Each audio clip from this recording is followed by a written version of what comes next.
আমাদের শ্রীরাম মর্যাদাপূর্ণভাবে থাকতে শিখিয়েছেন।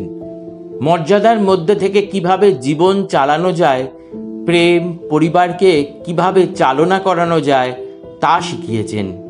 কিন্তু তার জীবনে কোনো চমৎকার ছিল না। রাম আকাশে হাত ঘুরিয়ে কোনো কিছু তৈরি করেননি। রাম কোনো মন্ত্রের দ্বারা সমুদ্রের উপর বাঁধ তৈরি করেননি। 3 দিন প্রতীক্ষা করেছেন, উপাসনা করেছেন, সমুদ্রের কাছে রাস্তা তৈরির জন্য প্রার্থনা করেছেন। এরপর সমুদ্রকে ধমক দিয়ে বুঝিয়েছিলেন, কিন্তু তীর ছোড়েননি। রামের মধ্যে সত্যিকারের পৌরুষ লক্ষ্য করা যায়। যখন রাবণ মা সীতাকে হরণ করে নিয়ে যান আর কেউ যখন শ্রীরামের সঙ্গ দিচ্ছিলেন না, তখন উনি বনের পশু পাখি বানর সবার কাছে সাহায্য চেয়েছেন। আর বানরদের নিয়ে তো উনি বানর সেনাও তৈরি করেন। এদের সাথে নিয়ে শ্রীরাম তার অর্ধাঙ্গিনী মা সীতাকে আনতে লঙ্কায় পৌঁছেছিলেন। তিনি জানতেন রাবণ এক মহাশক্তিশালী যোদ্ধা, প্রচুর ঐশ্বর্য এবং এক বিভৎস আর ভয়ঙ্কর সৈন্যদল নিয়ে লঙ্কায় থাকেন। তার সাথে যুদ্ধ করা মানে কি হবে কিছুই জানা নেই।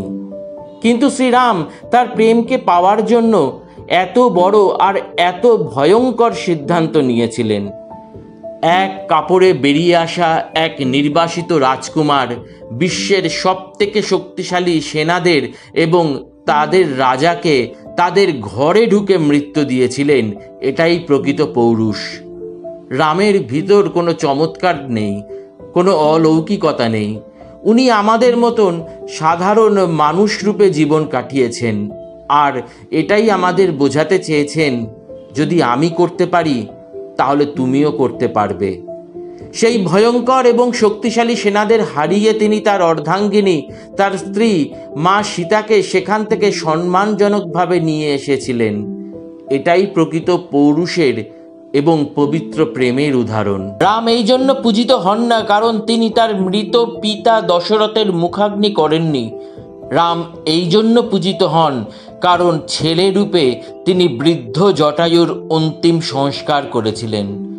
রাম এই জন্য পূজিত হন না কারণ তিনি মা লক্ষ্মীর মনুষ্য অবতার মাতা সীতাকে বিবাহ করেছিলেন। রাম এই জন্য পূজিত হন কারণ অহল্যার মতো সমাজ থেকে বের করে দেওয়া এক মহিলাকে তিনি দেবী রূপে সম্মান করেছিলেন। রাম এই জন্য পূজিত হন না কারণ উনি লঙ্কাধিপতি দশানন রাবণকে বধ করেন। রাম এই জন্য পূজিত হন কারণ নিজের বাহুবলে জেতা স্বর্ণলঙ্কাকে তিনি মুহূর্তের মধ্যে ত্যাগ করেন। রাম এই জন্য পূজিত হন না কারণ তিনি রাবণের নাভিতে তীর মেরে তাকে হত্যা করেন। রাম এই জন্য পূজিত হন কারণ মৃতপ্রায় লঙ্কেশের পায়ের কাছে তার ভাই লক্ষ্মণকে পাঠান রাজনীতির শিক্ষা নিতে। রাম এই জন্য পূজিত হন না কারণ উনি পরমেশ্বর ছিলেন। রাম এই জন্য পূজিত হন কারণ উনি একজন মর্যাদার মধ্যে থাকা মানুষ ছিলেন। প্রণাম।